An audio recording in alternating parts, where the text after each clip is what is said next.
Good morning, everyone, and welcome back to TowerGate. It is TowerGate Day number 570, October the 7th, 2018, Sunday. Thank you so much for tuning in. It's a great day. Well, yesterday, Saturday, at 3:58 Eastern Standard Time, Judge Cavan All was confirmed with a 50-48 vote. Well done. Well done. The Democrats threw out every damn thing they had. They reached into the playbook and gave us all the old favorites, and every one of them failed. They failed. And why did they fail? They failed because President Trump stood by his man. He never wavered. Stood by Cavan All through thick and thin. So Cavan All knew Trump had his back, and Trump knew that Cavan All would stay strong as long as he had the support.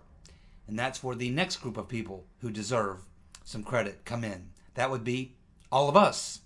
Because it was all of us who gave those Senate Republicans the backbone that they needed to stand firm, so that they would know that if they stood their ground and stood with Cavan All, we would stand with them.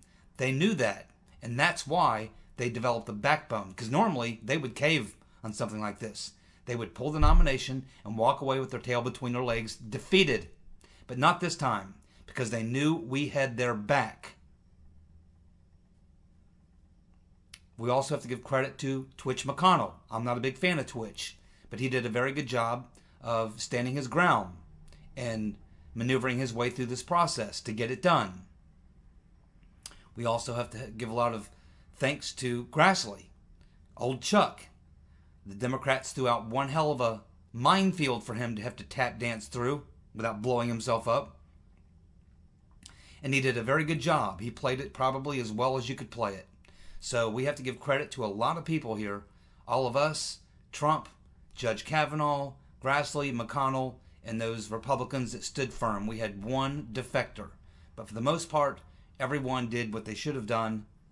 We stayed the course, and we got it done. Despite the fact that, as I said, the Democrats threw everything they had. Everything. Every dirty possible trick, every smear. They used the media. They used social media. They used paid protesters to try to intimidate and shout down people. They did everything you could possibly do. Everything that they could do. And they failed. They failed.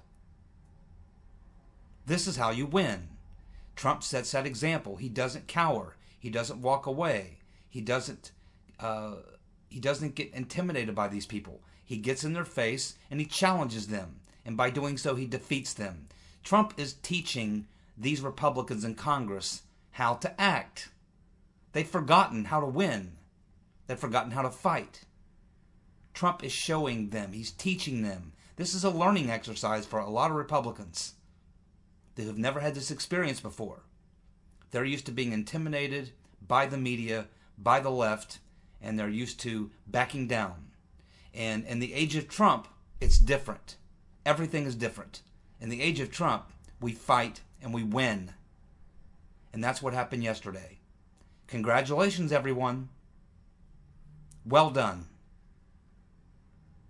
You guys did a fantastic job. Right after the confirmation, we had the Democrats give a joint press conference. They went out there and had their little press conference. And what did they do? They said that they're going to keep fighting. They said that when they win back the House, that they're going to have an investigation, a real investigation, after they win the midterms. They're dreaming. They're dreaming. And this is, again, it just shows that these people are not only evil, they're stupid. I mean, even a political hack, an amateur, could look at how this has turned out for them and say, hey, you really badly played that one. You better get off it and start talking about some issues. But that's not what they're doing. They're not getting off the horse. They're going to ride this sucker all the way off the canyon. Right off the cliff, right into the canyon. That's where they're headed, into the trash heap. Because they're going to still continue to run on this thing. Well, we're going to investigate. Nobody wants that. The process is over. He's been confirmed. What are we going to do? Every time that we don't like a Supreme Court justice or some law or something that's happened, going through the normal process that we have, that we're just going to reject it and then say we're going to fight it. If we do that, we'll never get anything done. It'll be a never-ending war, a never-ending political war with nothing ever being accomplished. And the credibility of people who would hold these positions being totally destroyed, which means that they can't govern, they can't act. It'll turn this country into a chaotic sort of freak show, and it won't be long before we'll look like Venezuela. Mob rule. That's what it will turn to. Whoever can scream the loudest, protest the longest, be the meanest, the dirtiest. That's what the Democrats want. They don't give a damn about this country. They don't give a damn about anything except for getting their hands on that power. That is it. This is all about power, my friends. This is not about right or wrong, or well, he's going to be a good judge, he follows the Constitution, he doesn't. It's none of these things. It's really, at the core, it's about their power. It's about their power. And that's what's sad about this whole thing. If they would just tell the truth, if they would just come out and just say the truth. But they'll never do that. They don't even tell the truth about why they do the evil kind of shit that they do. They do it and lie about it. Fortunately, it appears that a lot of people see through it. We're going to find out in the midterms, because that's when the final say will come in the midterms, because everybody has watched this thing play out, and just about everybody has an opinion. So we're going to see where all this goes. But I feel pretty good about it from where we sit tonight. And as I've said in the past, with these particular group of people, these demo commies, these radical left-wing nutcases, I've said in the past, you cannot reason with these people. You must defeat them. You cannot educate these people. You must defeat them. You cannot have debate with these people. You can only defeat them. You cannot work with these people. You can only defeat them. That's why I always say, we have to defeat these people. Plain and simple. These are different times. This is not the old days. This is not your mom's or your grandmother's Republicans and Democrats and political process. This is something completely that we haven't seen in America in my lifetime. This is different. This is an attempt to take over the country by mob rule. These people have to be defeated. I mean, I wish it wasn't that way.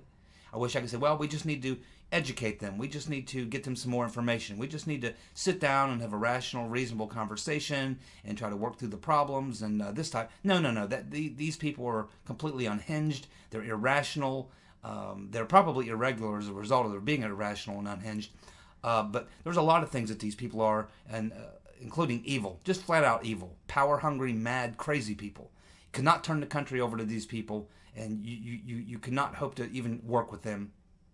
They have to be defeated. I mean their ideas and their tactics and the approach that they take to governing has to be defeated soundly defeated. And isn't it interesting that Blasi Ford came out and made a statement after the confirmation saying that she will no longer pursue any further actions against Cavan All. Just exactly what I said about a week ago. Whenever these things finally come to the end and the whole game is up, then these people, these accusers, always disappear back into the scenery, never to be heard from again, because they've done what they were paid to do. Now, Blasi Ford has probably got over $1 million in GoFundMes. She'll probably get a book deal, probably a movie deal. She'll probably get, a more prestigious position at some Ivy League college. She is going to walk away from this thing smelling like a rose. At least that's the way it looks right now. I hope that's not the case. But right now, she's certainly going to make a ton of bank on this deal, ton of coin. But hopefully that will all be eaten up in legal fees as she has to defend herself for the criminal act that she took part in. Because I don't buy her act for a minute. I think she was a player in this thing from day one. Excuse me. We had Dennis Ketterer, who's the man who dated Swetnick, Julie Swetnick. He was on Fox. He said he was not interviewed by the FBI. He was begging them to interview him. He wanted to be interviewed by them.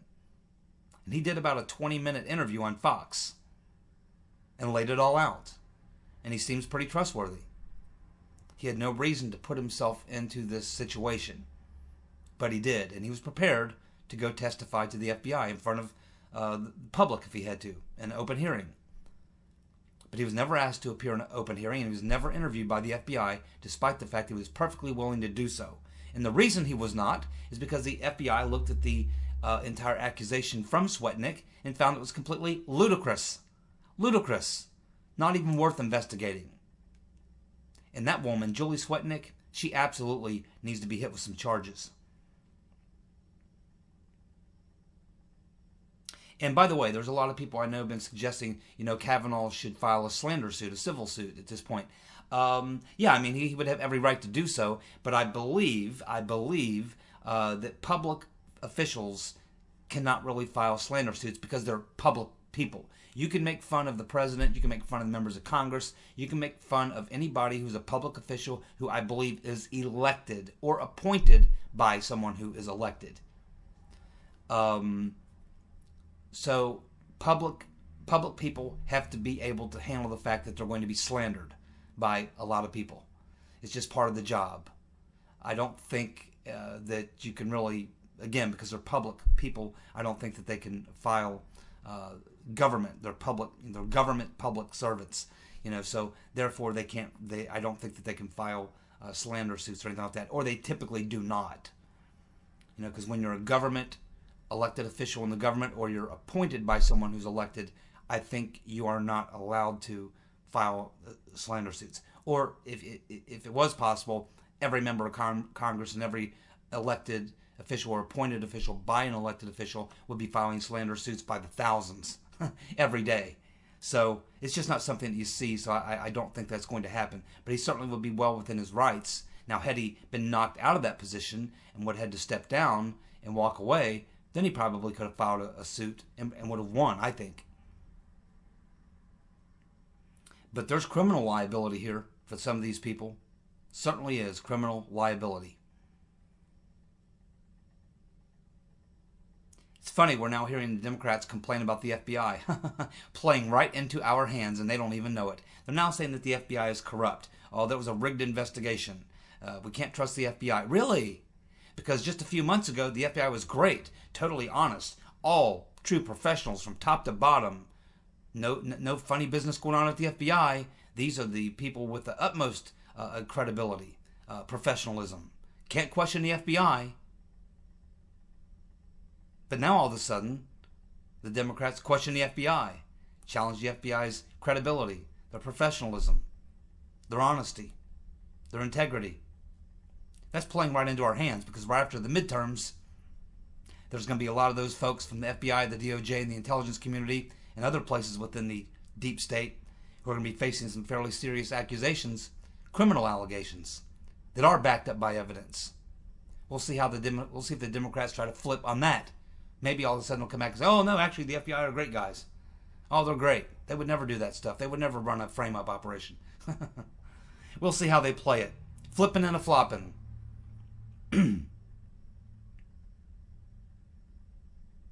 It appears that Claire McCaskill, after voting against Cavan All, she was 2 points down a week ago. She's now 12 points down. She's done.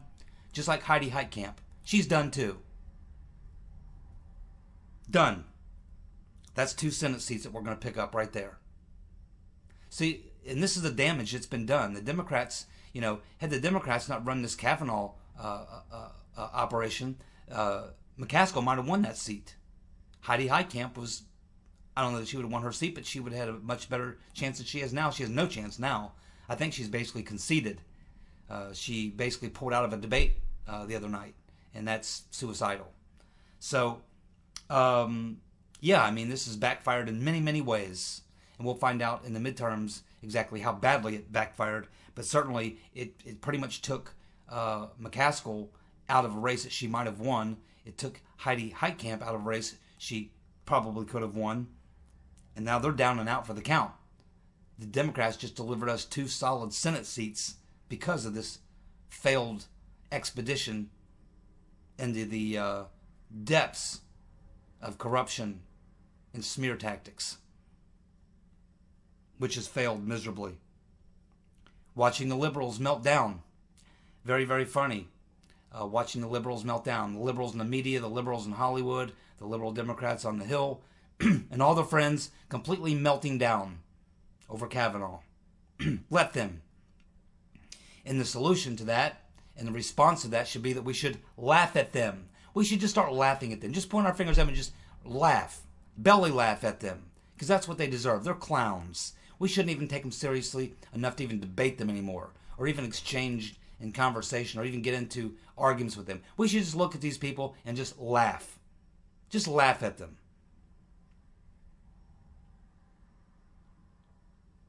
Well, now that James Baker has left no doubt that the FBI knew that the dossier and Trump-Russia information was being directly funneled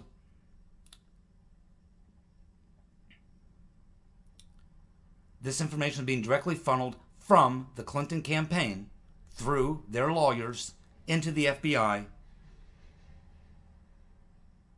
All those that signed the FISA warrant should go to jail. Immediately. They knew it. Remember, this stuff was happening before the dossier was even out.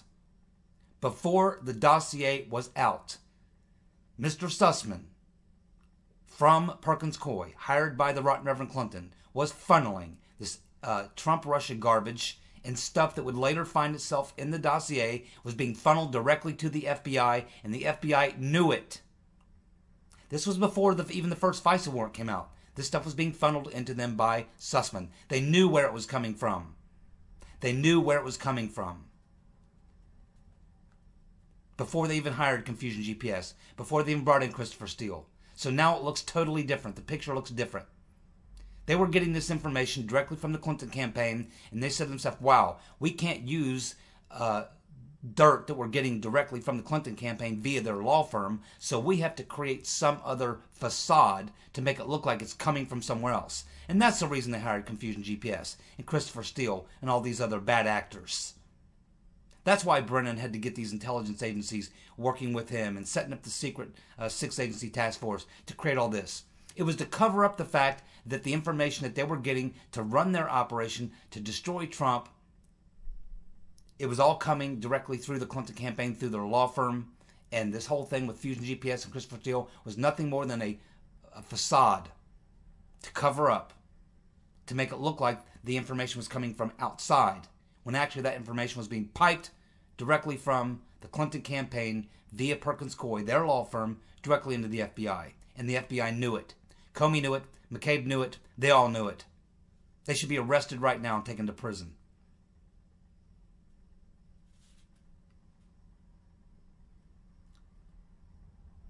Baker basically told Jim Jordan, Meadows, and the other people on that committee that Sussman was providing documents and even thumb drives directly to the FBI. And I assume through Mr. Baker. All of this stuff, as I just said, happened before the FISA warrants were sought by the Obama administration, the FBI and the DOJ.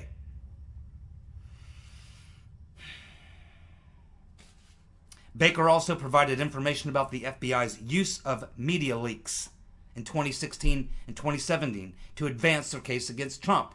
Well, we already know they were using media stories that they leaked to the media. Then they used those stories again to help sell this plot. Again, another strike and another reason they should all be in handcuffs right now. Baker is also believed to have provided info about Rod Rodenstein's comments about the 25th Amendment and wearing a wire. Apparently, he was in the room when that took place, and we're hearing that he provided some very good information about that, and it appears that Jim Jordan is dying to interview Rod Rodenstein to question him about what he knows now about that from what he learned from Baker. Baker also said that there were confidential informants working for the FBI that were secretly recording members of the Trump campaign. That is extremely illegal. This is just some of the things that we've learned that's being leaked about what they learned from Mr. Baker. These are all hardcore crimes. And if they've got proof of this,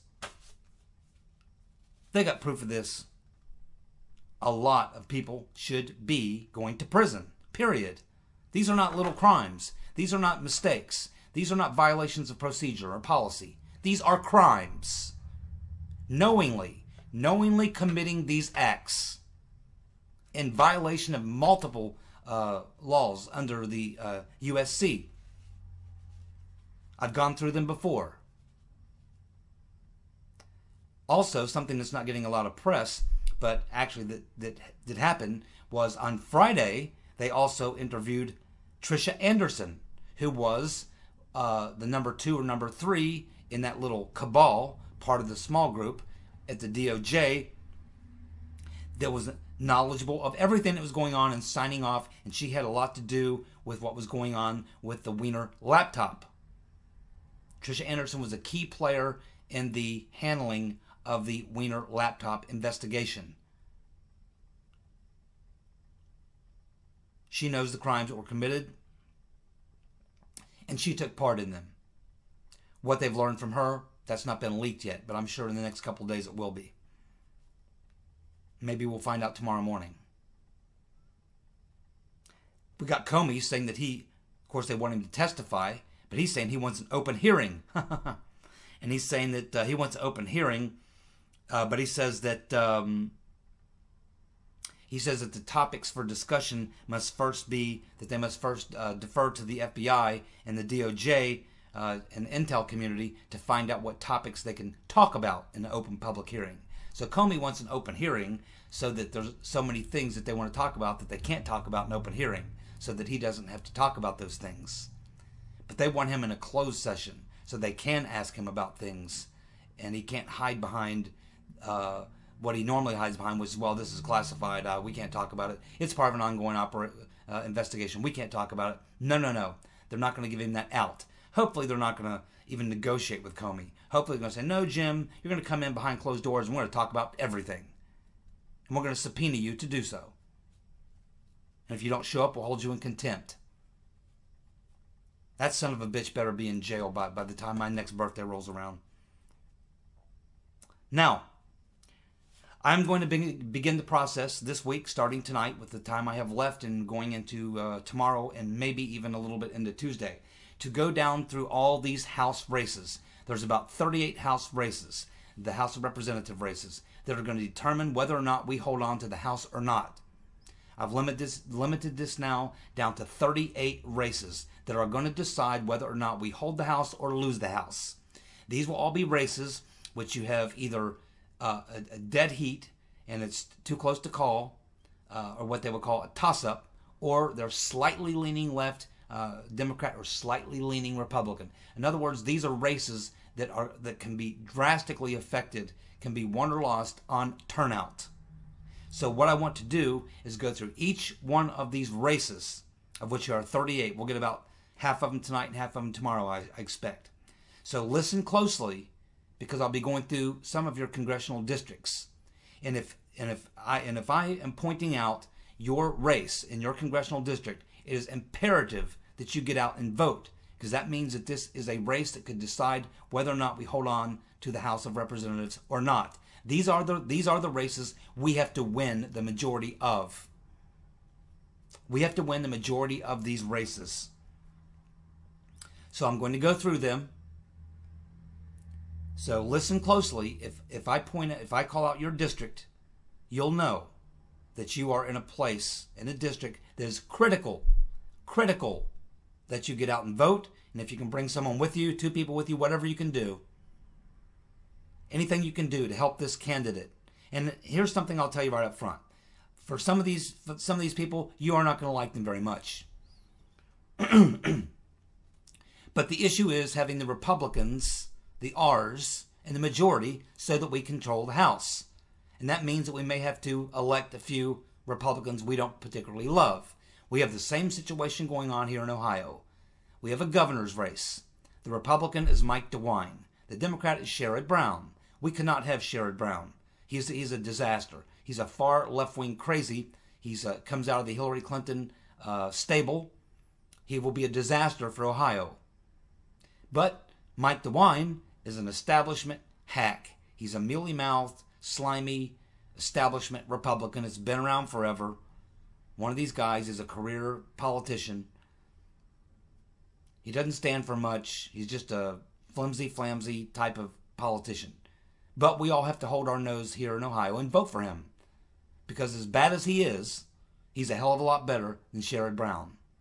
And for those of you in these House races, if I call out your district and you say, wow, that Republican, I don't like that Republican very much, I think I'll stay home. No, you can't. No, you can't. He may not be the greatest Republican, but we got to hold on to the House. We got to have the Republican beat the Democrat. Even if the Republican is not the greatest. He's a hell of a lot better than losing the House. Do you want Nancy Pelosi as Speaker? Do you want Mad Maxine Waters heading up a committee and all of her friends? Is that what you want to see? I don't think so. So that means that some of us are going to have to hold our nose and vote for a bit of a stinker. But that's what we have to do, because this election will be turnout. Turnout, turnout, turnout. Got to get people out. If they're registered to vote, and you know they're registered to vote, make sure you get them to the polls. Make sure they know how important this is. So here we go. Let's go down the races. Arizona, District 1. We have Democrat Tom O'Halloran running against Wendy Rogers, the Republican. Now, Trump won this district, but right now it's leaning toward the Democrats. You must get out and vote if you live in Arizona District 1 for Wendy Rogers. It is absolutely imperative. We cannot let the Democrats win this seat. It's leaning their way right now, but keep in mind, Trump did win this voting district in 2016. So it's not like you don't have a fighting chance. You can win this race. Got to get out and vote. Win that race. Come on, District 1 in Arizona. Make it happen. Arizona, District number 02. District 2. Ann Kirkpatrick, the Democrat, versus Leah Marquez, the Republican. Now, this is McSally's old seat. And right now they have it as a toss-up. Could go either way. We cannot lose this seat. Democrats won this district by 5 points. The Right Reverend Clinton won this district by 5 points in 2016. So our back is up against the wall in this race. You cannot stay home if you are registered as Republican. If you're registered Independent, Democrat, whatever you have to do, get it straightened out. You've got to be there on November 6th, on Tuesday, to vote for Leah Marquez to defeat Ann Kirkpatrick. We cannot lose this seat. We cannot lose this seat.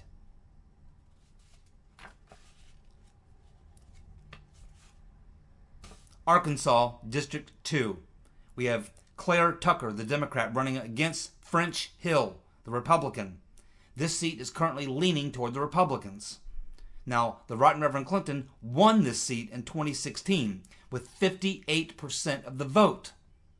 So another place where it's going to be a tough win. Our back's against the wall. But we cannot lose this seat.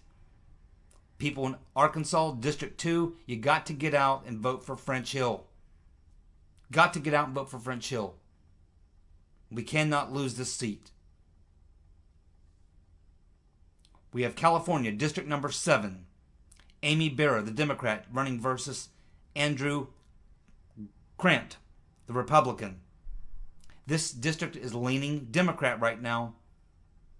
Barra got 51% of the vote in 2016. In other words, it's a very close race, but it's currently leaning Democrat. This race can be won. This race can be won.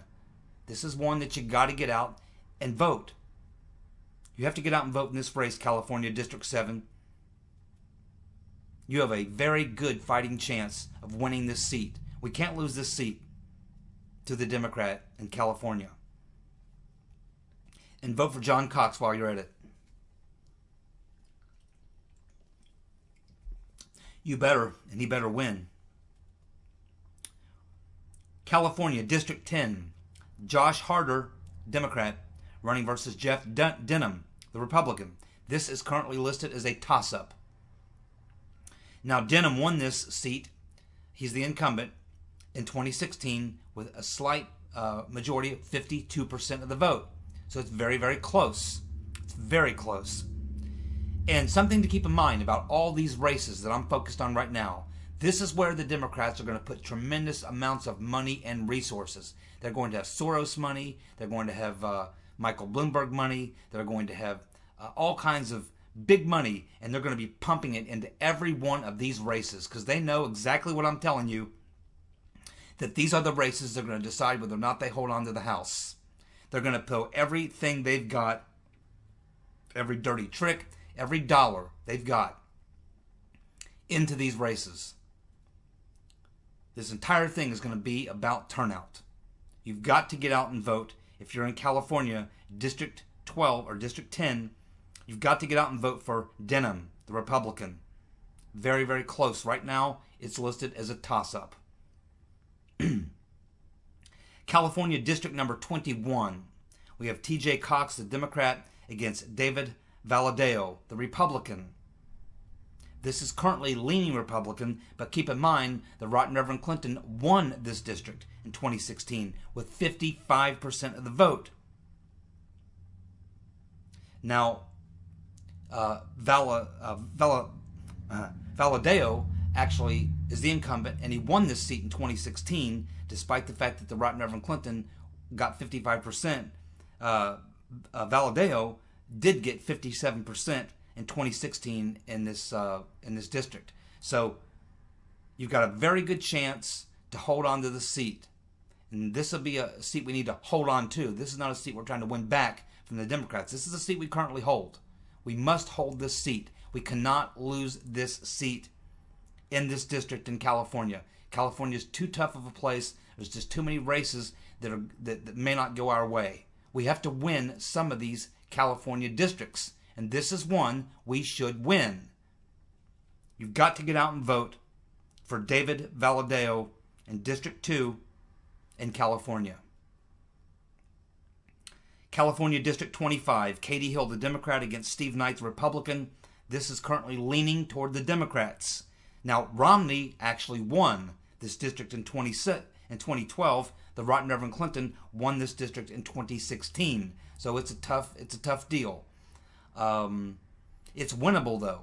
It's a district that we are going to have to get out and really fight for this district right here. This is a seat that we need to get. This is a winnable one. This is not one of those ones we have no chance of winning. Every one of these I'm reading you are seats that we can win. I wouldn't waste my time on a seat that we cannot win. This is a race we can win. If you are in California, District 25, get out and vote for Steve Knight. Get out and vote for Steve Knight. California, District 39, Gil Cisneros, a Democrat, and a very nasty Democrat, by the way, against Young Kim, who's the Republican. This is currently listed as a toss-up. Kim is actually up 2 points right now in this race. He's a good candidate. Gil Cisneros is an asshole. If you live in that district, you know that Gil Cisneros is an asshole. We've seen his act. We know all about this guy. He's dirty, and he's hard left. Hard left. If you're in California District 39, you've got to get out and vote for Young Kim. This is a very winnable seat. We cannot lose this seat. It's a very winnable seat. California District 45, Katie Porter, the Democrat, against Mimi Waters, the Republican. This is also in the toss-up column. Walters got 52% in the primary. The Right Reverend Clinton won this district by 5 points in 2016. So this tells you it's another one of these races that's all going to be turnout. You've got to get out if you live in District 45 and vote for Mimi Waters. We cannot lose the toss-ups. We have to win every toss-up, basically, is what I'm saying. We have to win every toss-up and everything leaning Republican to hold on to the House. That's the reality. And so many of these seats are in California and in other states that have been traditionally blue, or that the Right Reverend Clinton got in the 50% range. That's why these are so critical and why turnout is going to decide everything. California District 48, Harley Rhoda, Democrat versus Dana Rohrabacher, Republican. We love Dana Rohrabacher. Absolutely fantastic. It's in the Tossup column right now. We cannot lose Rohrabacher's seat. We cannot. You must get out and vote for Rohrabacher. There was a very low turnout in the primaries, Republican primaries there. You got to wake up. You got to get out and vote for Dana Rohrabacher in District 48.